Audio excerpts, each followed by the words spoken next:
Hello students, welcome to the virtual lecture series of Environment Conservation and Hazard Management. Today we are on lecture number 36. Let's see what we have learned in previous lecture. In previous lecture,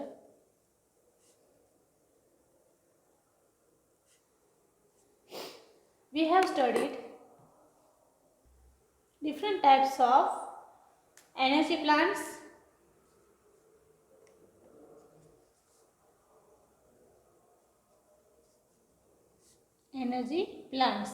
કે જેની અંદર બે ટાઈપના plants આવે છે. The first one is rapid growth plant and the second one is oil yielding plant. Okay, rapid growth that means જે જલ્દી ઉગી શકતા હોય એવા પ્લાન્ટ્સ અને oil yielding that means કે જેમાંથી આપણને તેલ મળી શકે છે. બરાબર. સો એના પછી આપણે જોયું energy plantation,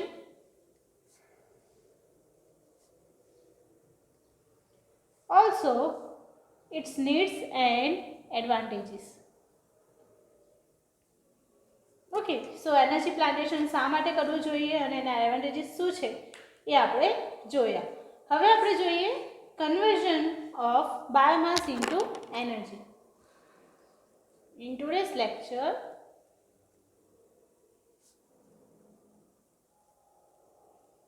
let's start our lecture with the first point, which is conversion of biomass into energy.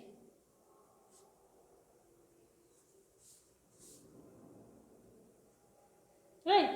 તો બાયોમાસને આપણે એનર્જીમાં જે કન્વર્ઝેશન કરી શકીએ છીએ, બરાબર, તેની કઈ કઈ પ્રોસેસ થ્રુ અને કેવી રીતે આપણે કરી શકીએ છીએ. ઓકે, તો સૌથી પહેલાં તો બાયોમાસ જે છે એને આપણે ડાયરેક્ટલી શું કરી શકીએ છીએ? As a fuel wood. બરાબર, ઈંધણ તરીકે આપણે એનો ડાયરેક્ટલી યુઝ કરી શકીએ છીએ, જેને આપણે શું કહીએ છીએ? Fuel wood. ઓકે, એ સિવાય એમાંથી આપણને શું મળે છે? તો કે હીટ એનર્જી. બરાબર. અને જો આપણે એને બાયોકેમિકલ પ્રોસેસ કરતા હોઈએ,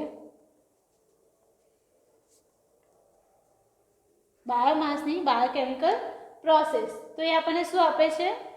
ગુડ કેલોરીફિક વેલ્યુ,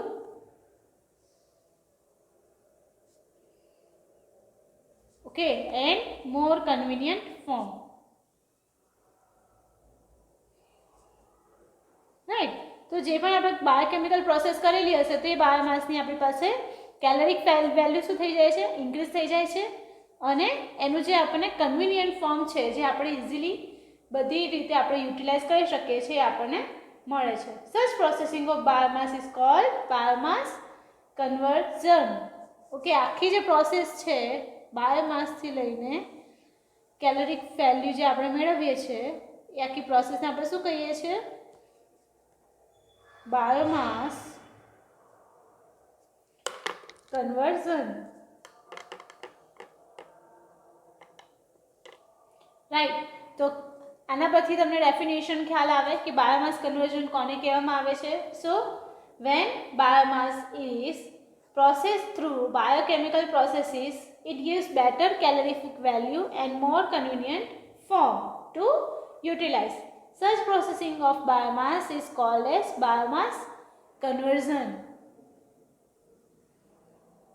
Now, હવે આપણે જોઈએ different processes for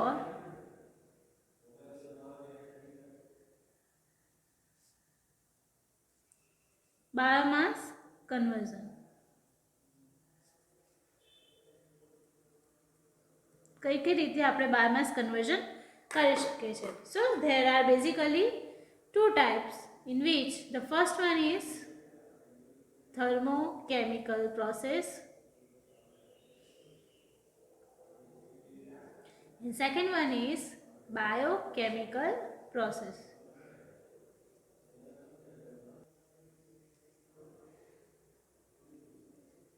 ઓકે, તો થર્મોકેમિકલ પ્રોસેસીસની અંદર શું ઇન્ક્લુડ થાય છે? Thermo that means temperature and chemical that means chemical reactions. Right. So એ પરથી થર્મો જે કેમિકલ પ્રોસેસ છે carried out at high temperature and pressure if necessary. At high temperature વધારે તાપમાન હોય એ વખતે આપણે કરી શકીએ છીએ. આની અંદર જે યુઝ થાય છે કયો બાયોમાસ છે તો કે ડ્રાય બાયોમાસ. ઓકે, એન્ડ કઈ પ્રોસેસીસ એમાં અંદર કરવામાં આવે છે તેમાં ફર્સ્ટ પ્રોસેસ છે પાયરોલાઇસિસ છે. ઓકે, સેકન્ડ પ્રોસેસ જે છે એને આપણે કહીએ છીએ હાઇડ્રો ગેસિફિકેશન. થર્ડ પ્રોસેસ જે છે એને આપણે કહીએ છીએ હાઇડ્રો જનરેશન. ઓકે, સો એ પ્રમાણે pyrolysis, hydro gasification and hydro generation એમ 3 પ્રોસેસીસ થર્મોકેમિકલ પ્રોસેસીસમાં કરવામાં આવે છે. સેકન્ડલી બાયોકેમિકલ ટ્રીટમેન્ટમાં જોઈએ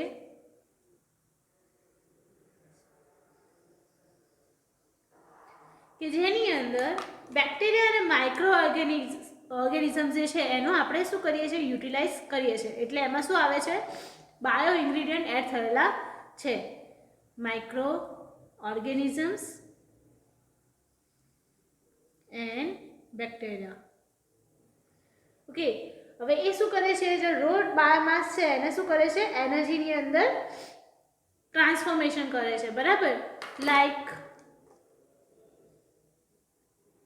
useful energy of methane and ethane gas. Okay, so અહીંયા આગળ શું થાય છે તો કેમિકલ પ્રોસેસ કોના કારણે થાય છે તો કે બાયોલોજિકલ કોમ્પોનન્ટના કારણે. કયા biological component? That means micro organisms and bacteria જેવા માઇક્રો જે બાયોલોજિકલ કોમ્પોનન્ટ્સ છે એના થ્રુ એ પ્રોસેસ થતી હોય છે. નાઉ કઈ ઓર્ગેનિક ટ્રીટમેન્ટ્સ એમાં કરવામાં આવે છે જેમાં ફર્સ્ટ વન છે aerobic treatment. Okay, the second one is anaerobic treatment.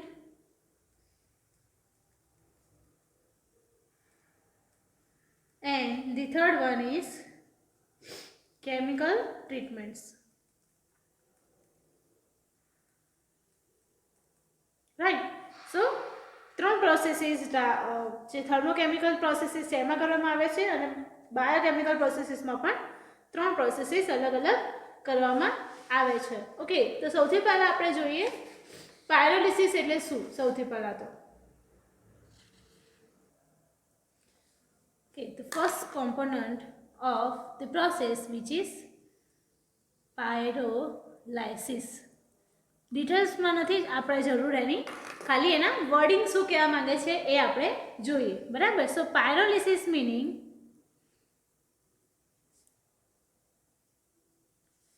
કાર્બોનાઇઝેશન.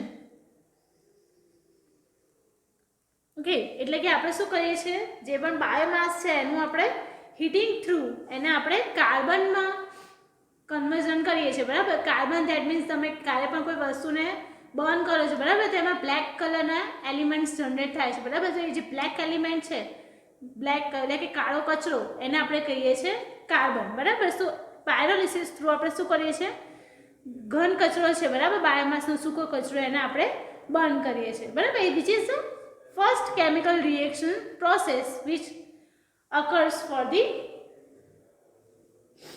biomass. બરાબર, કે જેની અંદર organic fuel like wood, cloth and paper એમાં યુઝ કરવામાં આવે છે. આ પ્રોસેસ માટે એને આપણે 500 to 1000 ડિગ્રી સેલ્સિયસ સુધી શું કરવું પડે છે બર્ન કરવું પડે છે ઇન એબ્સન્સ ઓફ એર. હવાની ગેરહાજરીમાં આપણે શું કરીએ છીએ 500 થી 1000 ડિગ્રી સેન્ટીગ્રેડ સુધી આપણે એને ગરમ કરીએ છીએ. Okay, since ancient time the process of pyrolysis is use to convert wood into charcoal. જે આપણે વુડ ટુ ચારકોલમાં કન્વર્ઝેશન કરીએ છીએ કોલસો. બરાબર, એ જે પ્રોસેસ છે સિમિલરલી એ જ પ્રોસેસ આપણને શું કહેવાય છે? પાયરોલિસિસ, રાઈટ. સો આ ટર્મમાં તમને ખ્યાલ આવે. ત્યારબાદ હવે આપણે જોઈએ એના એડવાન્ટેજીસ અને ડિસએડવાન્ટેજીસ.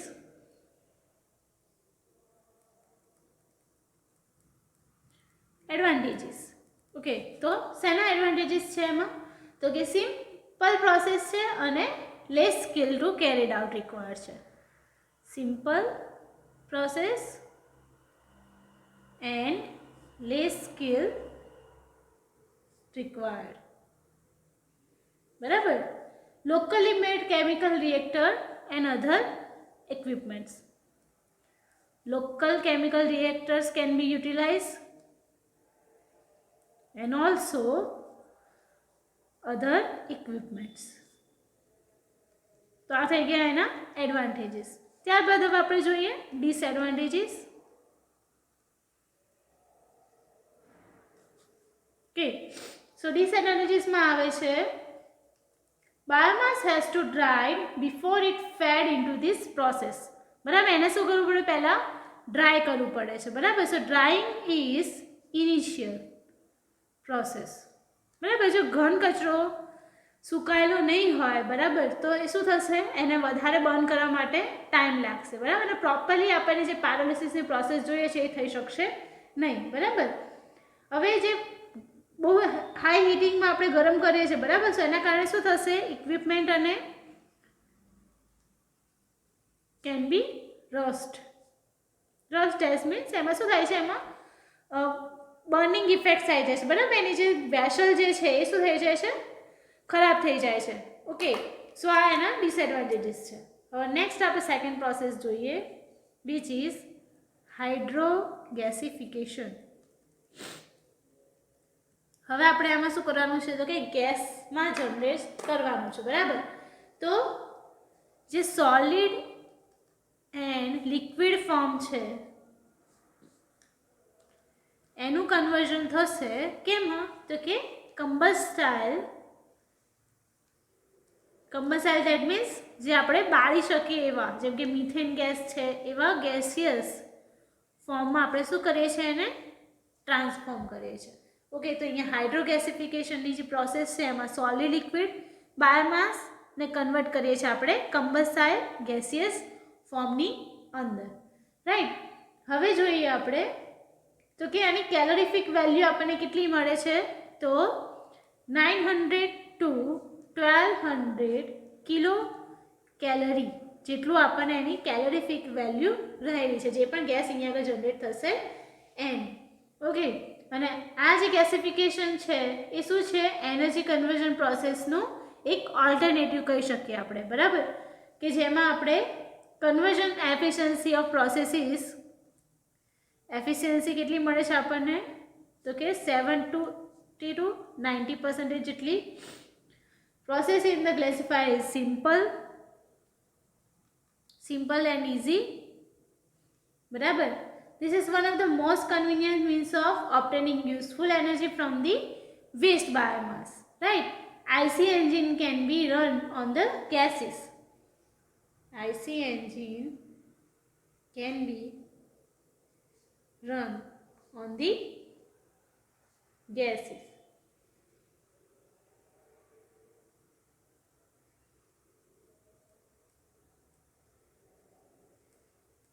બરાબર, જે ગેસ જનરેટ થાય છે એના પરથી આપણે આઈસી એન્જિન્સ પણ ચલાવી શકીએ છીએ. તો આ થઈ ગઈ આપણી પાયરોલિસિસ હાઇડ્રોગેસિફિકેશન પ્રોસેસ. નેક્સ્ટ હવે આપણે જોઈએ hydro generation. Third one is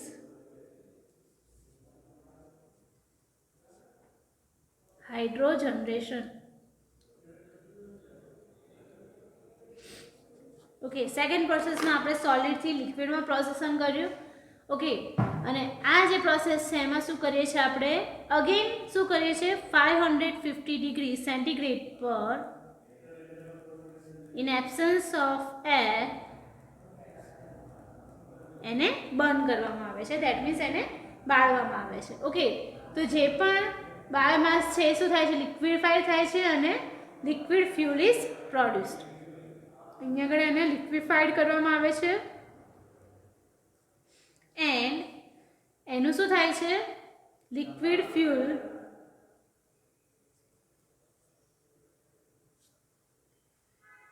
produce કરવામાં આવે છે, રાઈટ. તો પહેલી પ્રોસેસ જે છે એમાં ડાયરેક્ટ આપણને કોલસો મળે છે, બરાબર, ચારકોલ જનરેટ થાય છે. સેકન્ડ પ્રોસેસમાં આપણને કમ્બસાઇલ ગેસ મળે છે અને થર્ડ પ્રોસેસમાં આપણને લિક્વિડ મળે છે, બરાબર. સો લિક્વિડ ફ્યુલ જે છે એનું આપણે ડિફરન્ટ કન્ડિશન્સમાં યુટિલાઇઝેશન કરી શકીએ છીએ, બરાબર. સો રિમેનિંગ એમાં જે સોલિડ લમ્સ છે, બરાબર, એને આપણે સોલિડ ફ્યુલ તરીકે પણ યુટિલાઇઝ કરી શકીએ છીએ. ઓકે, તો બંને રીતે આપણે એને યુટિલાઇઝ કરી શકીએ છીએ, એક તો લિક્વિડ રીતે પણ અને સોલિડ ફ્યુલ જે વધે છે એમાં એનું પણ આપણે યુટિલાઇઝ કરી શકીએ છીએ. ના નેક્સ્ટ હવે આપણે પ્રોસેસ જોઈએ in which biochemical processes are induced. Okay, so biochemical processes ની ત્રણ જે પ્રોસેસીસ આપણે જોઈ કઈ કઈ હતી, તો કે બાયોકેમિકલ પ્રોસેસ,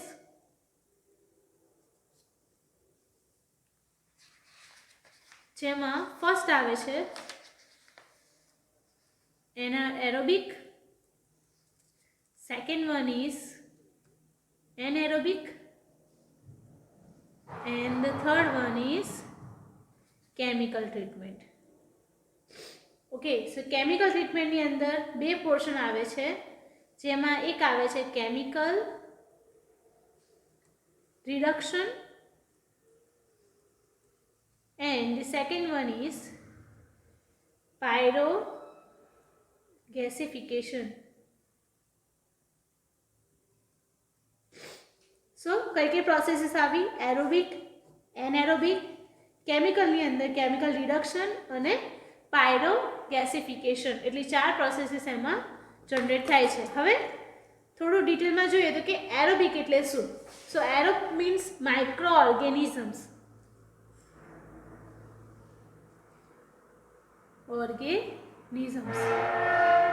કે જેની મદદથી આપણે શું કરીએ છીએ, બાયોગેસને લોઅર ટેમ્પરેચરમાં ડાયજેસ્ટ કરાવડાવીએ છીએ, બરાબર, અને એના through fuel like ethyl, methyl generate કરાવી શકીએ છીએ, બરાબર. એના alcohol, methyl ethyl alcohol generate કરી શકીએ છીએ, બરાબર. સો એમાં ડિફરન્ટ પ્રોસેસીસ આવે છે, એમ તો જેમ કે production of methanol, ethanol, right. હવે એનએરોબિક ડાયજેશન શું છે? So anaerobic is the process where microorganisms break down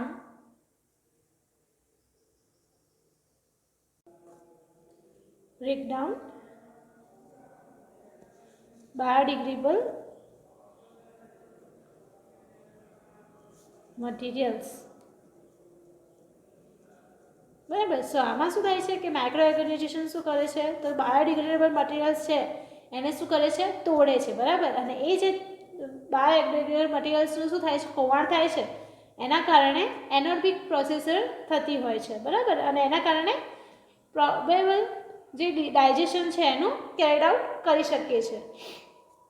સો આજના લેક્ચરમાં આપણે આટલું જ જોઈશું, એટલે કે different processes including for biomass production, બરાબર. સો એમાં કઈ કઈ પ્રોસેસીસ ઇન્વોલ્વ થાય છે એ આપણે જોઈએ, જેમાંથી આપણે ટોટલ 4 ટાઈપ્સ ઓફ જે પ્રોસેસીસ છે એ આપણે જોઈ, પાયરોલિસિસ, હાઇડ્રોગેસિફિકેશન, હાઇડ્રોજનરેશન, બાયોકેમિકલ પ્રોસેસીસ, કે જેની અંદર એરોબિક, એનએરોબિક અને હજુ આપણે કેમિકલ રિડક્શન અને પાયરોગેસિફિકેશન નેક્સ્ટ લેક્ચરમાં ચેકઆઉટ કરીશું.